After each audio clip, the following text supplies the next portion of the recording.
Today is day 4 for the Come Follow Me study for this week, December 30th through January 5th. The promised restoration goes forward. The restoration of the fullness of the gospel of Jesus Christ. Thursday, January 2nd, 2025. The Restoration Proclamation, number 3, continued. Apostasy and the restoration of the gospel. President Russell M. Nelson said, "After a time, the church, as established by the Lord, fell into spiritual decay.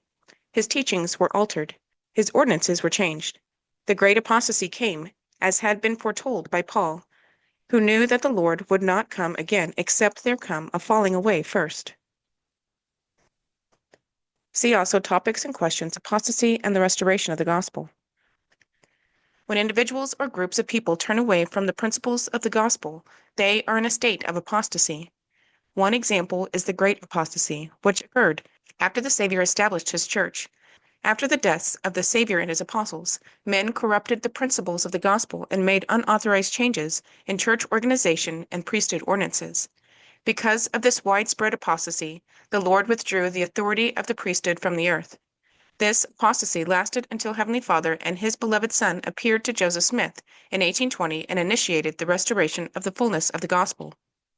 Latter-day Saints believe that, through the priesthood conferred to Joseph Smith by the ministering of angels, the authority to act in God's name was brought back to the earth. This is restored, not reformed Christianity. Their belief in restored Christianity helps explain why most Latter-day Saint converts, from the 1830s to the present, converted from other Christian denominations. None of these converts thought they were leaving Christianity. They are simply grateful to learn about and become part of the restored Church of Jesus Christ, which they believe offers a more complete and rich Christian church, spiritually, organizationally, and doctrinally. During the Great Apostasy, people were without divine direction from living prophets. Many churches were established, but they did not have priesthood power to lead people to the true knowledge of God the Father and Jesus Christ. Parts of the Holy Scriptures were corrupted or lost, and no one had the authority to confer the gift of the Holy Ghost or to perform other priesthood ordinances.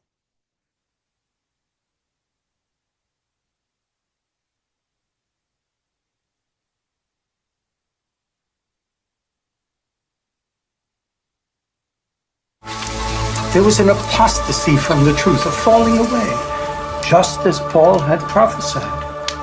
And when all the apostles died, the church lost its original organization and the keys of the kingdom of God on earth. So where do we search for the truth now, Robert? I don't know. But the scriptures are clear. There must be prophets and apostles. Consider Amos. Surely the Lord God will do nothing, but he revealeth his secret unto his servants, the prophets. Yes, but preacher says that with our greater faith today, such men with their miracles, well, they're just not needed anymore. They were for the dark ages of the world. And I say, give me the dark ages of the world. Give me those times when men were guided by the prophets and apostles who received revelation from the Almighty. I believe the Lord God will soon raise up a people and a church with prophets, apostles, and all the gifts, powers, and blessings which it ever contained in any age of the world.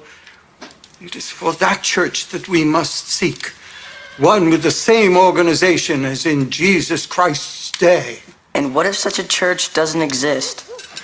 Then we must pray the Lord will show us the way, Asmon. Well, rain seems to be letting up. I must be going. Thank you for dinner. It was lovely. We must continue our conversation later, Afek. Goodbye, Wilfred. Goodbye.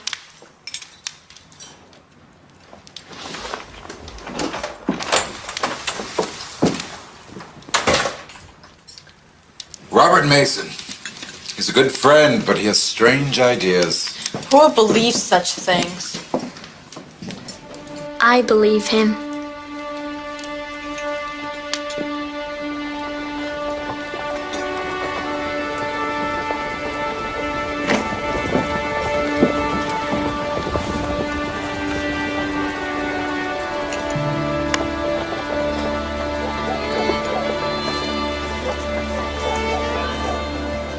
But the scriptures indicate that God created man in his own image.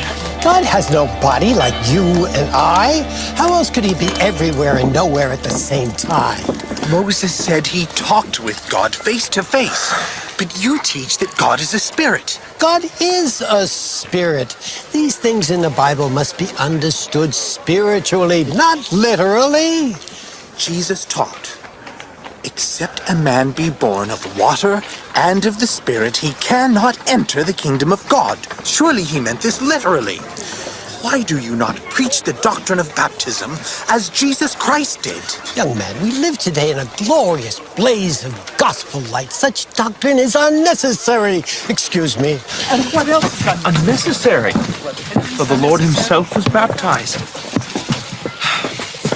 Everyone seems to have their own system of spiritualizing the scriptures to make them bend to their own views. Where is the truth? Why is there so much confusion? The Spirit of the Lord impels me to relate something to you. A vision I had many years ago. One day, I was working in my field when I was carried away by a vision. I found myself in a vast orchard of fruit trees. I became hungry and searched for some fruit to eat, but I found none. While I stood in amazement, finding no fruit in the midst of so many trees, they began to fall as if torn up by a whirlwind.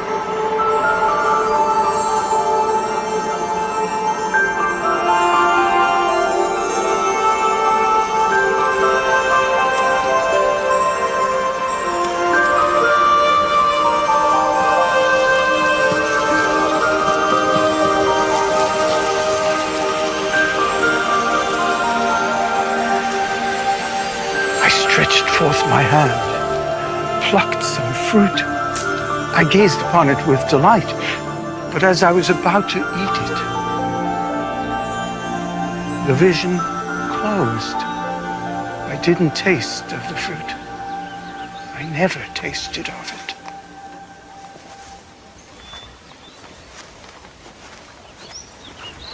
I knelt down to inquire of the Lord as to its meaning. In answer, I heard the voice of the Lord. What did the Lord say to you? The Lord said unto me, the great trees of the forest represent the generation of men in which you live. There is no church of Christ upon the earth in your generation, but in the next generation, I, the Lord, will set up my kingdom and my church upon the earth.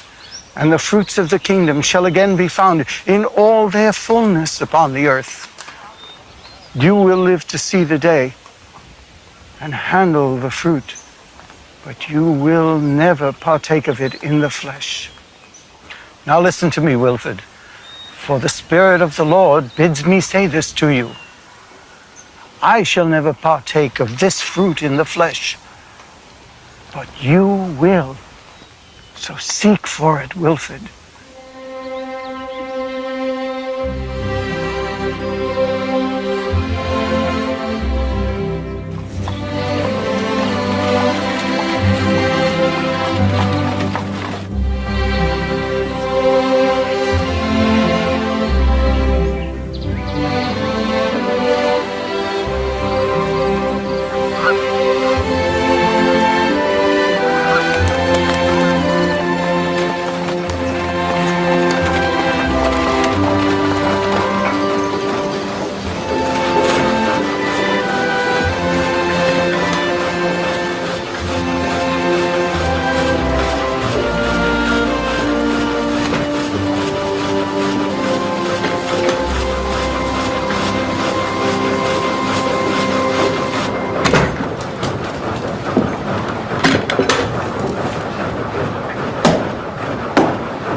Asmon, listen to this.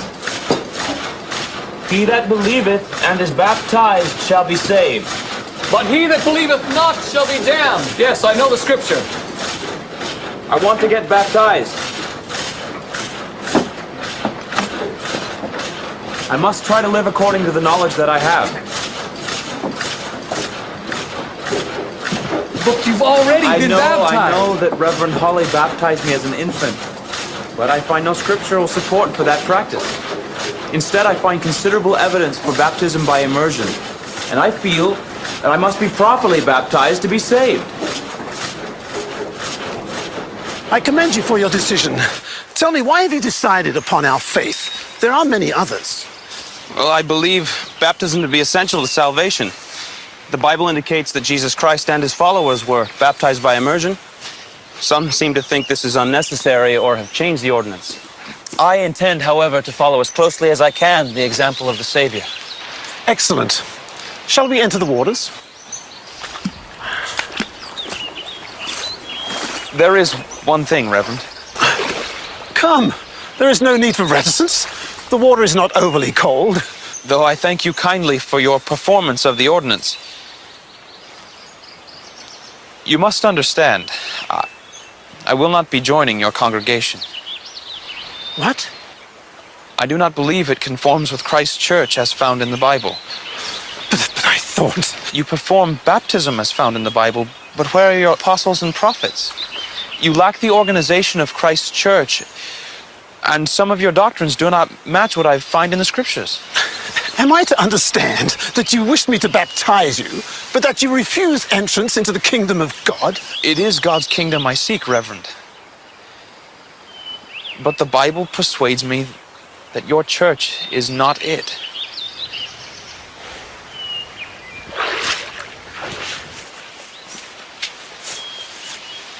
Sir,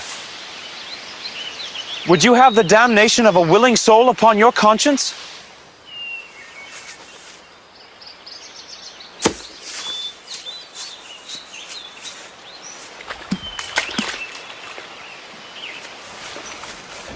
And no man taketh this honor unto himself, but he that is called of God, as was Aaron. You say Reverend Pippin didn't have the authority to baptize me? Aaron received his authority by the laying on of hands by a prophet of God. Did Reverend Pippin? Don't forget your lunch. It's your favorite. Thank you. Without the authority, how then are we to be saved? Are we damned, Asmund?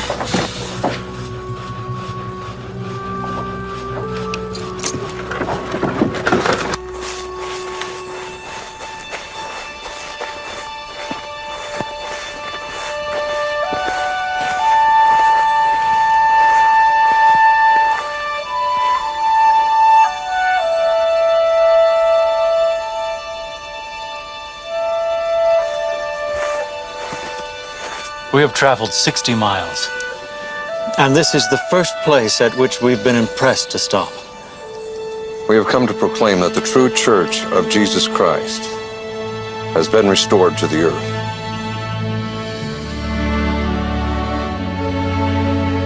Oh, please come in.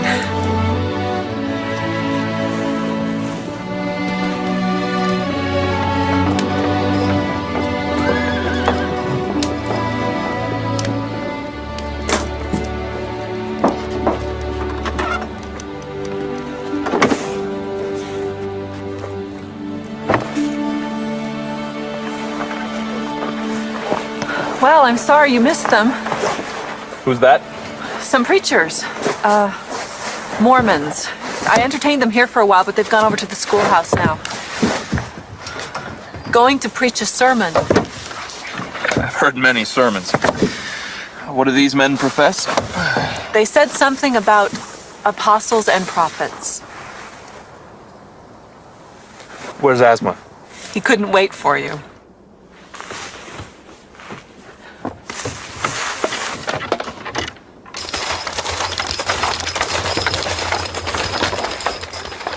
But I tell you, the Lord is establishing his kingdom once again upon the earth, with prophets, apostles, and all the gifts and blessings as were found in the Savior's church of old. Perhaps while reading the scriptures you have wondered, where are the prophets, the apostles, the angels, the visions, the revelations, and the voice of God today? Some will tell you that these manifestations are unnecessary in our day and age of the world. But I am thankful and rejoice that the glorious gospel of Jesus Christ has been restored, and that there is a prophet again on the earth with revelation and the voice of God heard once more by men today.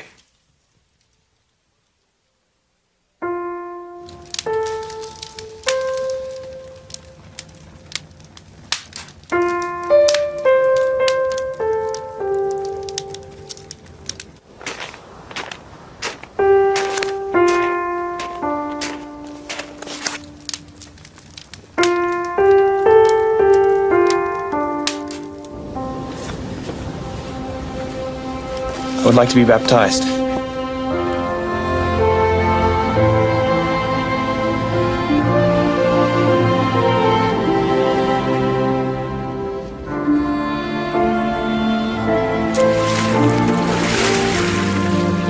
Dear Father Mason, what glorious news! The ordinances necessary to salvation are restored in their correct form. I do not feel the cold, brother. I received the ordinances of baptism and the laying on of hands by those holding the authority, the priesthood of God being received directly from the ancient apostles. And say unto you, receive the Holy Ghost. I know for myself that God has established through Joseph Smith the prophet, the true church of Jesus Christ upon the earth, and I have united with it.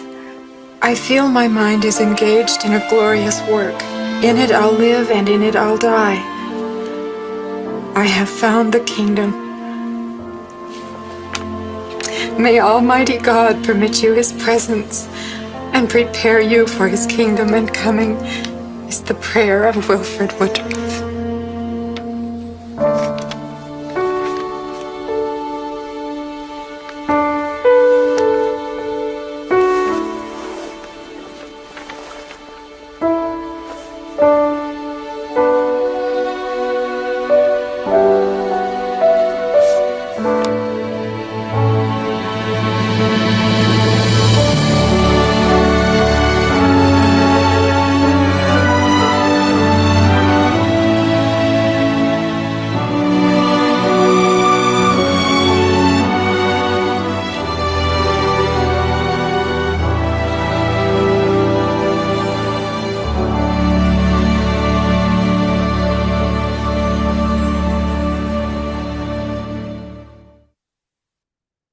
We now live in a time when the gospel of Jesus Christ has been restored. But unlike the church in times past, the Church of Jesus Christ of Latter-day Saints will not be overcome by general apostasy. The scriptures teach that the church will never again be destroyed. Although there will not be another general apostasy from the truth, we must each guard against personal apostasy by keeping covenants, obeying the commandments, following church leaders, partaking of the sacrament, and constantly strengthening our testimonies through daily scripture study, prayer, and service.